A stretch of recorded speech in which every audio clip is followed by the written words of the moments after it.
Hola chicas, buenas tardes. Bueno, vamos a tratar de hacer un video más sintético para que pueda cargarse.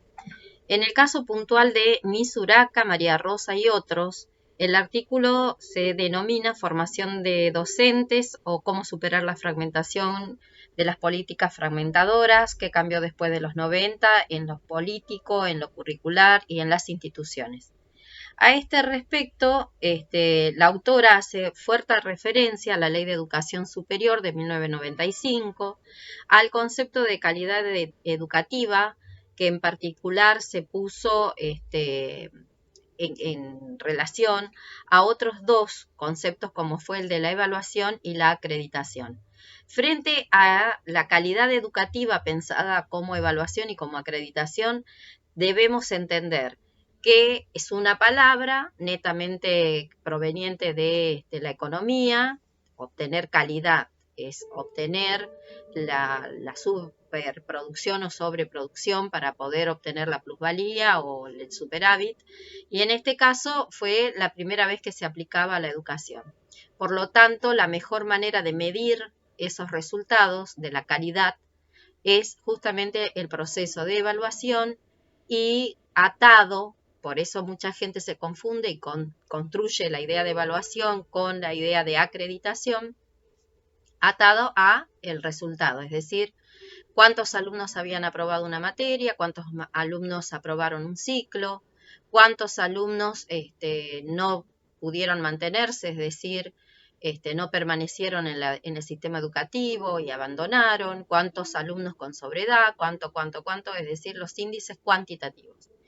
Luego también refiere a esta introducción de las competencias entre las instituciones y la formación instrumental. Tengan en cuenta que la formación instrumental fue la que reemplazó como concepto pedagógico a una escuela pensada para el conocimiento, para la enseñanza del conocimiento.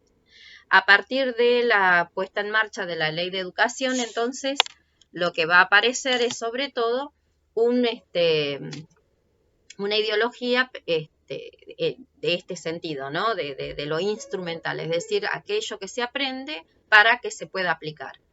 Entonces, todo lo demás que nos ayuda a organizar el juicio crítico, a ser personas reflexivas, nos cuentan, porque para poder actuar, lo único que hago es recibir adiestramiento para poder ubicar una pieza en un engranaje que, ¿no es cierto?, como un puzzle, ¿no? Como un rompecabezas, es decir, esta parte se encastra con esta y nada más. Para eso hace falta una enseñanza solamente instrumental. Por lo tanto, fíjense en ustedes el peligro de sostener este tipo de políticas educativas y sobre todo pensando en el nivel superior, como es en el caso que analiza la autora. También refiere, como lo refieren todos los autores habido y por haber, esta fuerte presencia de los organismos internacionales, tanto del Banco Mundial como el Banco Interamericano de Desarrollo, pero que la presencia de estos bancos, recuerden ustedes, no es casual, o sea, no es que estos bancos financian el sistema educativo argentino porque sí, no, porque buscan resultados y porque buscan obtener ganancias de esa inversión que ellos realizan o de esos préstamos que realizan para la educación argentina. De esta manera, nuestro país se convirtió en uno de los estados recurrentemente evaluados. Por eso, digamos, todo lo que significan los operativos de evaluación, el aprender o en otro momento, como fue durante toda la etapa de las presidencias de los Kirchner sí, sobre todo ahí, el plan operativo de evaluación, todos son monitoreados por el Banco Mundial. En el caso puntual de los sistemas evaluativos últimos, también participan empresas privadas, es decir, empresas que venden el formato de la construcción de esa encuesta, que lejos se podría llamar evaluación, pero bueno, queda más bonito y así se llama, ¿no? Los operativos Aprender, por ejemplo.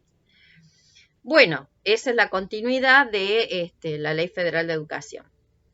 También no, menciona la Ley de Transferencias.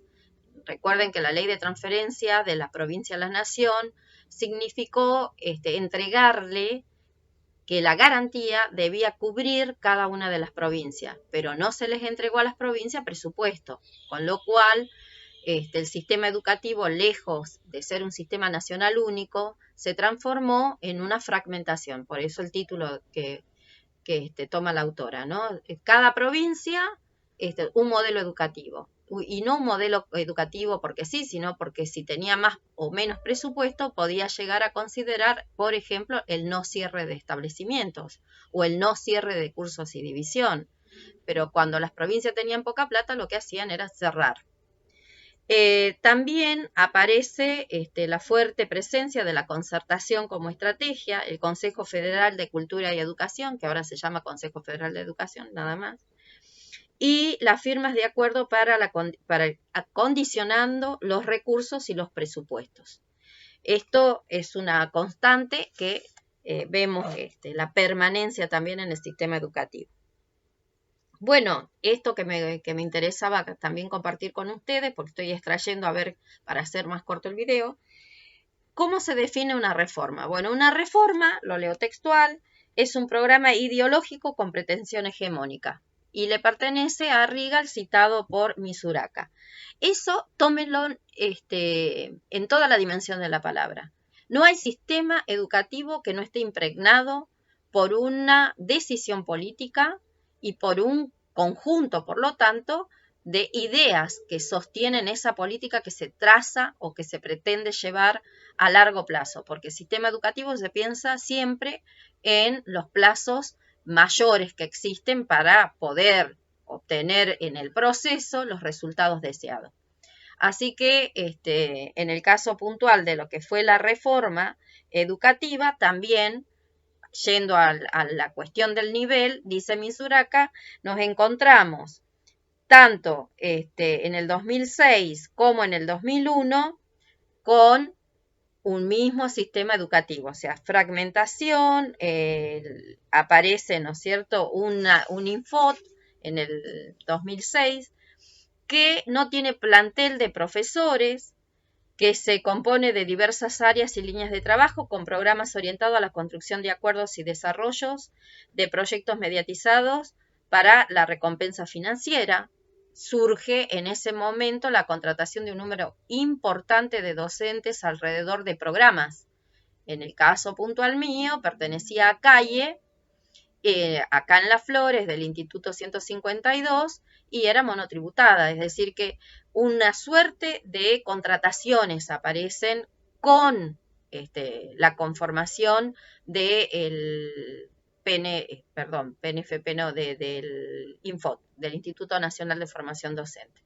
PNFP, por ejemplo, fue otro de los programas, que es la capacitación de los directores, la capacitación de los docentes, a través de contrataciones también monotributadas de personal para ofrecer esa capacitación.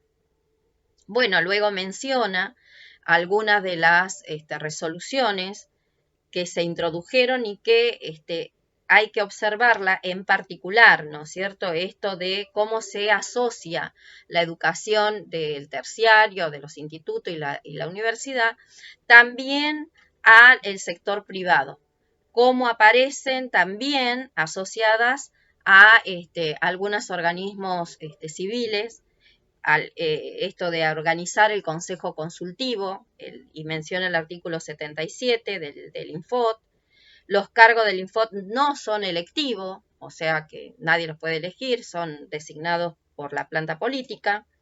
La propuesta organizativa tiene dos circuitos, esto es interesante para pensar y comprender entonces qué es o cómo se nutre de decisiones el Instituto Nacional de Formación Docente. Uno técnico que está conformado por directores de educación superior de cada provincia, y otro político conformado por los ministros de educación de cada una de las provincias.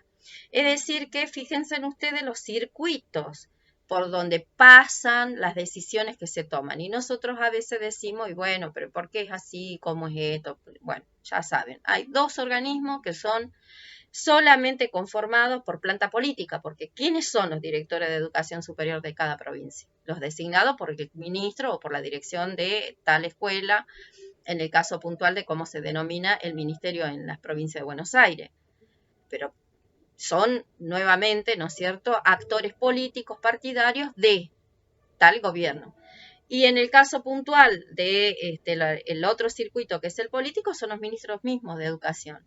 Entonces no tenemos mucha chance de dar a conocer cuál es la realidad que vive el conjunto de los docentes, el conjunto de los estudiantes de cada una de tanto las universidades como los terciarios. En el caso puntual del Infot, solamente de la educación terciaria, es decir, de los institutos superiores de formación docente y o técnicas.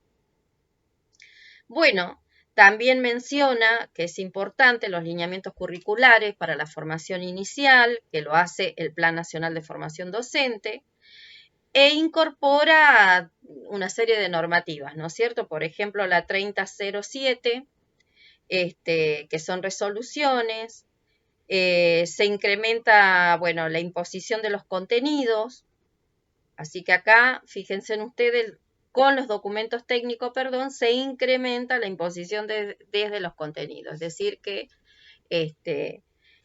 aparece, ¿no?, esta discusión pedagógica sin pedagogos.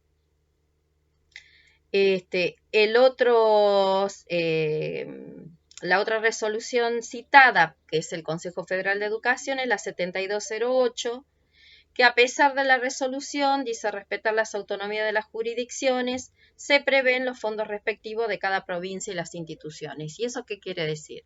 Que cuando a vos te están supeditando la decisión pedagógica con la entrega o no de financiamiento, en realidad te están diciendo que tenés que ser muy obediente. Esto del disciplinamiento que ya tenía la Ley Federal de Educación se continuó.